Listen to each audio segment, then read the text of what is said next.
Department of Pediatrics, Government Medical College Kozhikode, Pediatric Intensive Care Unit. Today would like to tell something about the general features of a central line, central venous catheter. In the pediatric ICU, we usually use femoral catheter. Central venous catheter can be inserted in the femoral vein, jugular, internal jugular vein, or the subclavian vein. Here we generally use femoral vein for in central venous axis. So this is a double lumen central venous catheter. Central venous catheters can be single lumen, double lumen, or triple lumen. Here you can see two lumens are there within this catheter. This is a 4 French, it is written here 4 French 8 centimeter catheter. The total length is 8 centimeter. The diameter 4 French is the size, and it has 2 lumens within that. One is this brown color coded line goes inside the catheter and the lumen opens at the tip of the catheter. So there is an opening at the tip. The other one is a white coded line, white hub, that opens a little proximally. So here is the opening. Hope you can see the opening. Here is the opening. So both are 2 lumens inside it. Drugs given through these two will not get mixed within the catheter. They will open one at the tip, other just proximal to that. If it is a 3 lumen catheter, the third one, usually it is blue, it will be in between these two. So it will open in between. So at the tip, brown lumen will open around 1.5 centimeter proximal, the blue one will open, and above 1.5 centimeter still proximal, the white hubbed lumen will open. So there are 3 lumens at 3 sides. This is known as distal. It is written here distal lumen, distal hub. This is the proximal, and in between there will be a median. You can see from outside itself, the shortest one will be opening at the tip. In between there will be blue, that will be opening in between, and the white one, the longest one, opens more proximally. What is the importance of these 3 lumens? This is to prevent mixing of drugs within the lumen, and also that the central one will be always in the lumen itself when you insert a central line. So the inotropes are usually given in this brown colored hub. The middle one is the safest one of the 3 because it will always be within the lumen. The tip may sometimes penetrate the vessel wall, but middle one is the safest one. Inotropes can be given in the middle one also. Proximal one is used for blood withdrawal because even if we are giving a fluid containing potassium or some other drug, that will be delivered at the tip and will be washed by the venous return towards the heart. The proximal blood, the blood we drain from the proximal hub, will not be contaminated by the IV fluid or the drug given through the other lumens. So we can safely withdraw blood without stopping inotropes or even IV fluids of the distal lumen. So this is for blood withdrawal. Intermediate one is the ideal for toxic drugs, chemotherapy drugs, inotropes, like that. And this one also can be used for TPN or maintenance fluid. You can see the cross section I have drawn. This is the picture of a 3 lumen catheter. Color coding is generally brown for the distal one, blue for the intermediate one, white for the proximal one. Opening is in the same order: brown, blue, and white.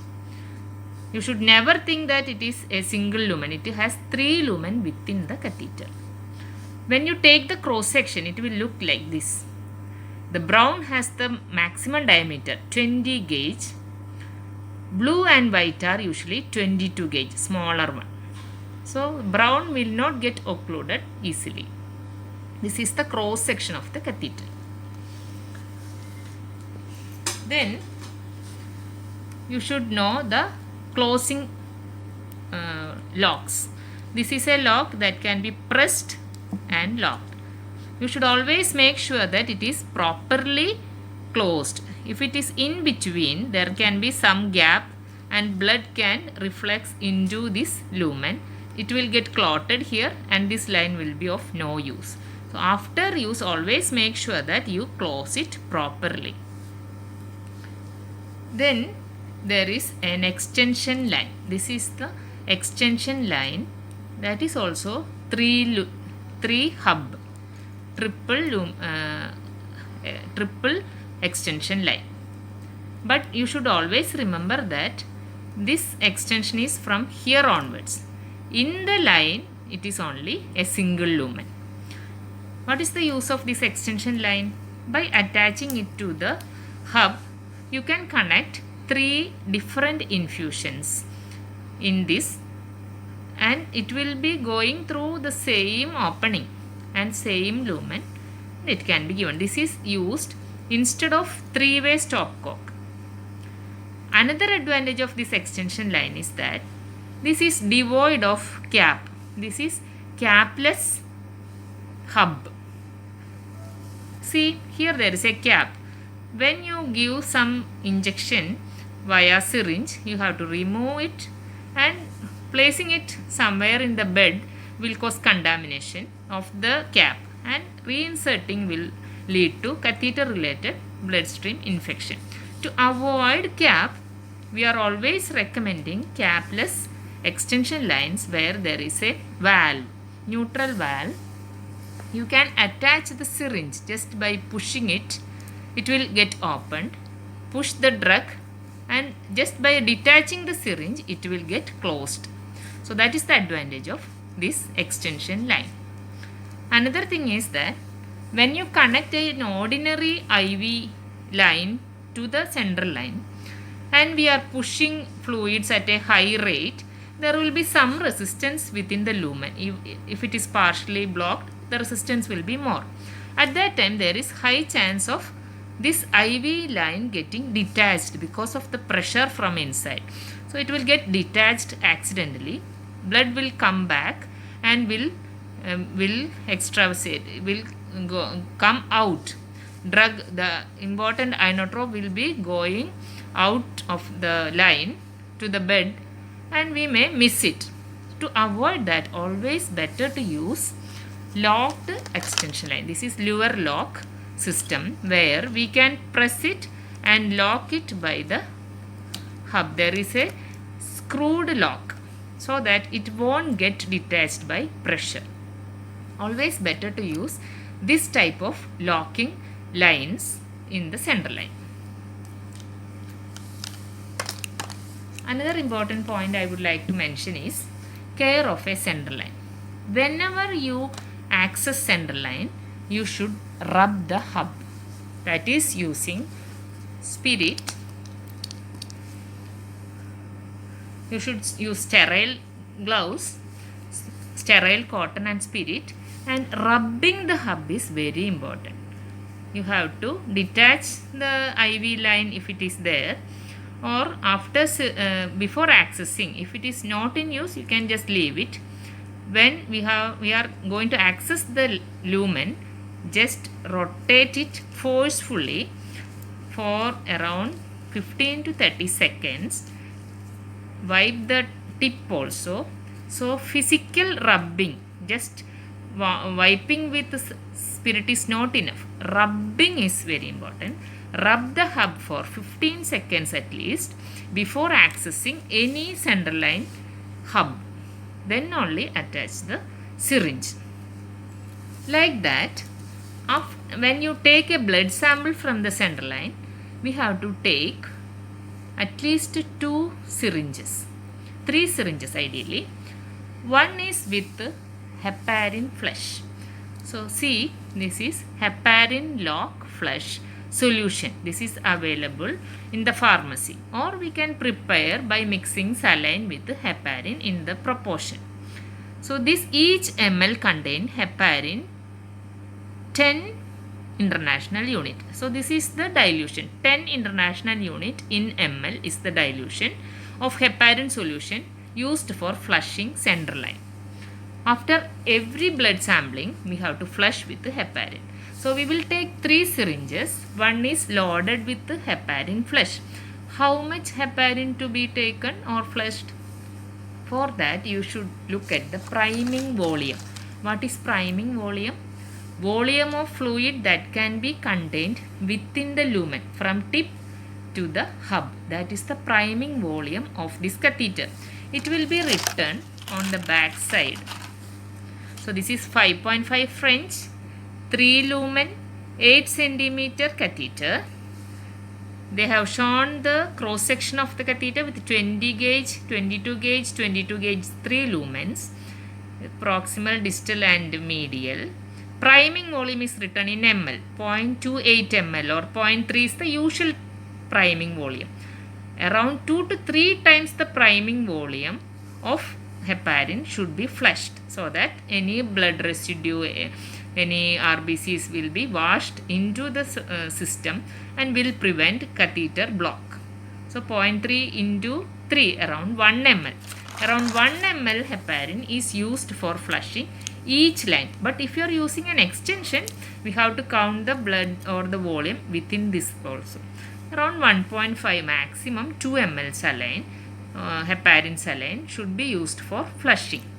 So when you take blood sample or flushing, always make sure that you use 10 cc syringe. Never use 1 cc or 2 cc syringe for flushing a central line. What is the problem? The force we generate while flushing depends on the surface area. Force will be exerted on the surface area. If it is a very narrow syringe, you can see a sharp jet coming out. That much pressure will be exerted. It can damage the catheter, causing breaking of the catheter.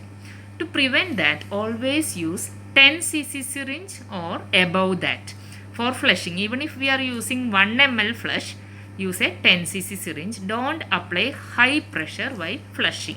If there is obstruction, we have to correct it. Forcefully pushing will not correct the block. It will cause catheter damage. So when blood is to be taken, we will take a 10 cc syringe with this is 5 cc. At least 10 cc is good. Never use less than 5 cc syringe.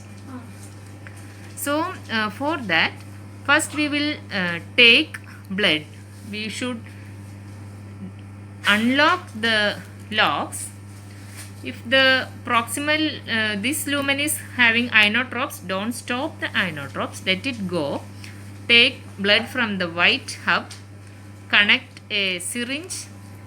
Withdraw slowly. If you withdraw very fast, what will happen?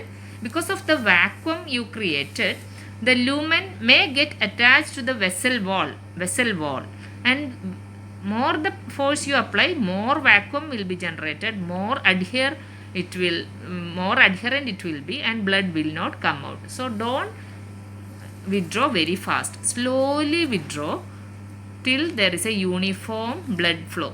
Slowly withdraw. Take around 1 ml or 1.5 ml blood.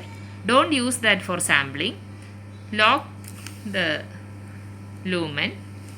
Keep it aside in a sterile tray. Take another empty syringe. Attach. Take adequate blood for sampling. Use that for sampling. Reinsert the blood taken initially. Push it back to the patient to avoid iatrogenic blood loss. Push it back and then use the heparin flush to clear the hub. When you flush the catheter, it is better to flush in jerk, small jerk, so that it will wash the blood residue very nicely than a uniform pushing. Slow pulses is better. After flushing, don't discard. Before discarding, there should be around 1 or 0.5 ml saline in this. At that time you have to lock. So pushing and discarding itself will result in reflux of blood into the catheter tip. You may not see in the external part, but blood will enter the catheter tip and will remain there. So before detaching, you have to close the lock, then only detach and keep it in a clean area. Then regarding inotropes, when you are using inotropes, it is better not to flush that line, because when we are administering inotropes in the central line, we usually use highly concentrated inotrope solution. In 50 ml we usually dilute, that is for peripheral line. When we are using central line, we are taking 0.3 into body weight adrenaline in 12.5 ml in our ICU. So it is a very high concentration adrenaline solution. Even 0.1 ml is very dangerous if you flush it fast. So never flush a line which is carrying adrenaline, noradrenaline, dopamine or dobutamine. So it should be a dedicated line. You should attach a tag here, don't flush inotrope line. That tag should be there. And remember that if you are using an extension like this and one is having adrenaline, another one is having noradrenaline, and another is having maintenance fluid, if the baby goes to hypotension, you may increase the IV bolus. You may like to give one bolus of normal saline through this line. That itself is very dangerous, because this line already contains adrenaline. If you push 1 ml saline here, that much adrenaline will go to the baby and sudden arrhythmia or cardiac arrest can occur. That is regarding flushing the inotropes line. The same is applicable to dangerous drugs like insulin or other antiarrhythmic agents. You should never flush such lines. Another important point is, don't use the same catheter for calcium gluconate and soda bicarb. Both may have to be used simultaneously in CKD patients or those with severe hyperkalemia. But never use calcium gluconate and soda bicarb in the same line. Calcium carbonate will precipitate within the lumen and will cause blockage of the lumen. Another point I would like to tell that if you want to give PRBC, better to use a peripheral line for that. Don't use central line for blood transfusion, because this line is used in a critically sick patient where IV access is difficult. Our aim should be to maintain the patency of the central line till we are comfortable, till the baby is out of the PICU. So the catheter block should be avoided as much possible. Giving PRBC over 4 hours itself will result in a fibrin mesh formation within the lumen because of the materials in the blood. That will lead to partial occlusion. Never use PRBC if possible. And it is very important if it is a single lumen catheter or a 1 French catheter. In a 5 French we may use PRBC, but better to avoid. Next I would like to tell about catheter block. What are the reasons for catheter block? Catheter block can be of 2 types: partial occlusion or withdrawal occlusion. Another one is complete or total occlusion. What is withdrawal occlusion? When you push saline, it is going freely. When you withdraw, we are not getting blood. That is known as withdrawal occlusion. What is the reason for that? Remember, within the vein, it is in the blood stream. It is remaining in the blood stream. Usually a fibrin mesh will be formed around the catheter, and it will be like a covering over the catheter till the tip. So the tip will be having a mesh of fibrin. When you push, that fibrin will be covering like this. It will open and it will act as a ball valve. We can push saline into that. When you withdraw, it will act as a valve and will occlude. That is resulting in withdrawal occlusion. So to avoid that, you withdraw very slowly or use heparin flush to remove the small clot, microthrombi or small clot at the tip. Total occlusion means it is not going in or out. Then we cannot use that catheter. Don't think that we can push it hard and open the total occlusion. That is not possible. It will result in cracking of the catheter, and the inotropes or the toxic drug will go to the skin or the subcutaneous tissue from the proximal parts. That should not be done. Next, I would like to tell some reasons for withdrawal occlusion. One thing is that when you insert a center line, we are usually fixing it with the stat lock. Have you seen stat lock? This is stat lock used instead of suturing.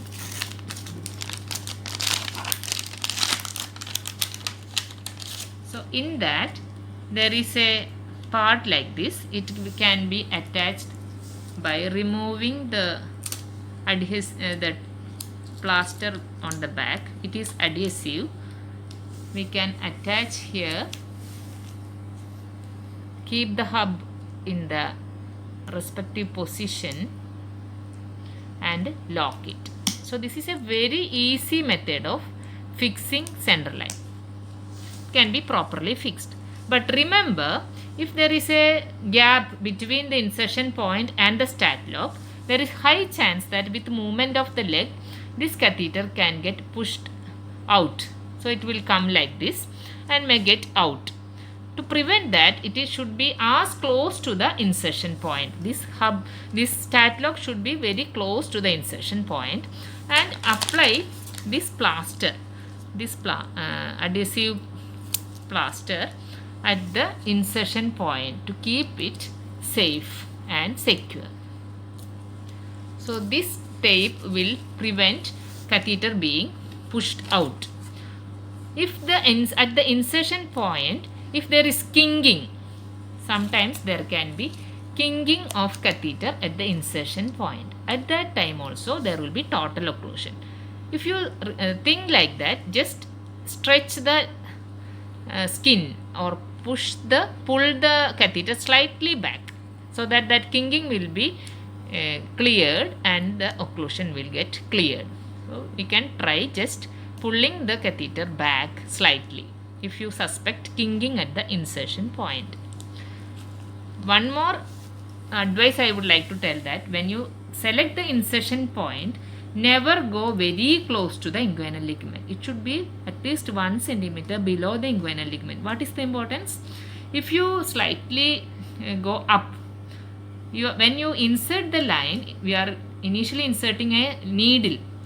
It will go through a subcutaneous plane, then only it will reach the vein.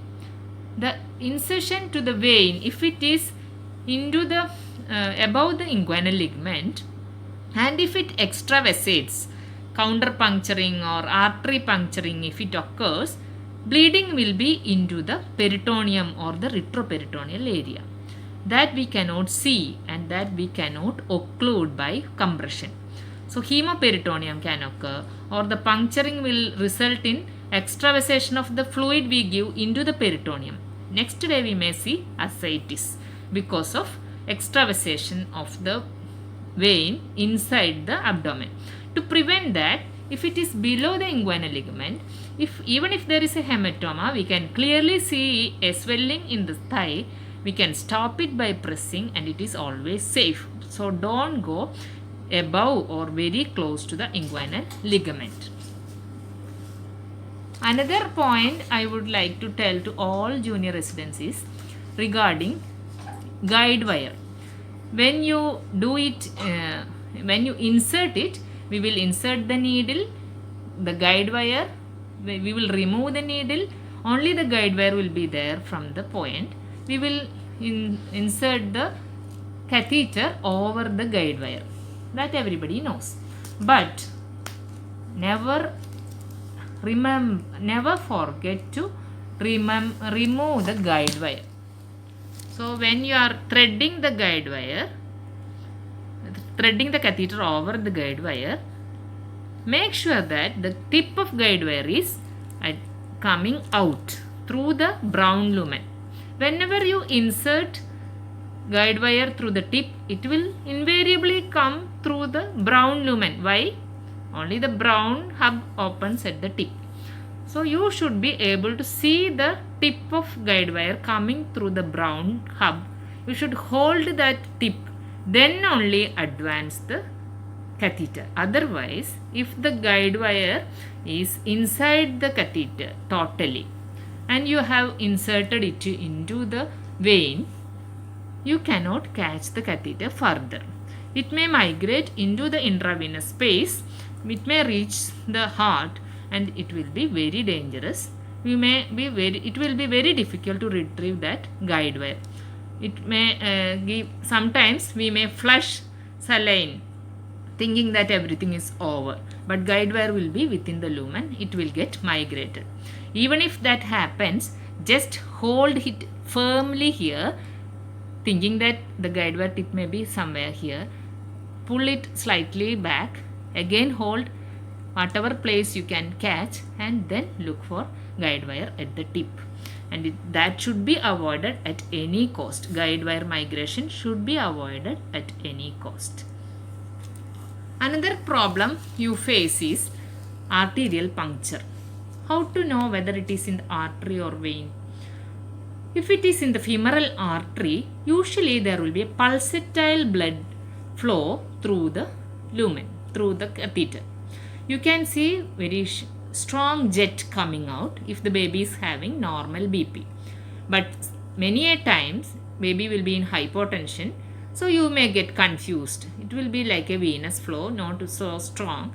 But even then, the color of the blood will be brighter. If you attach an IV line, blood will go up in the IV line. From venous blood, it is very unlikely to go up in the IV line. If you see blood going up in the IV line with some pulsatile motion of the blood column, bright red color, ABG showing high PO2, you can suspect arterial puncture. And then even if you lock it, blood will come till this. If it is in the vein, usually blood will not come once you lock it properly. If it is in artery, catheter will have blood stain even if you lock it properly. All these are indirect evidence. When in doubt, don't infuse drugs through the central line. Only after confirming position you should use it for ionodrops. Then regarding DVT, any central line incision is a provocative factor for developing DVT in the lower limb. So after inserting the IV line, central line, you can instruct the mother to gently compress the calf and thigh or gently move the limbs for the next few days to prevent DVT. Baby will be bedridden, sick. So you can just press. Prophylactic enoxaparin may be given in high-risk patients 1 milligram per kg OD for prophylaxis. If there is edema in the lower limb, you should do Doppler to see the venous flow. If there is occlusion, suspect DVT, and treatment dose of enoxaparin should be given. At that time, you are not supposed to press the calf muscle. It may result in thromboembolism.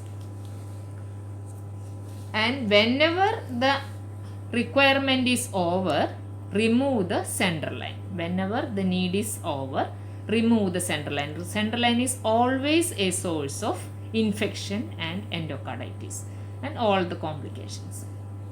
Every 7 days you have to clean the incision area, but don't use alcohol containing cleaning agents. Alcohol will damage the catheter, especially if it is a very small single lumen catheter. We should not use alcohol wipes for single lumen Vigon catheter. Every 3 days at least, we should flush the lumen if we are not using it. So dressing change every 7th day, flushing every 3rd day. Better to use daily. In PICU we may have to use the catheter daily, so there is no need of flushing.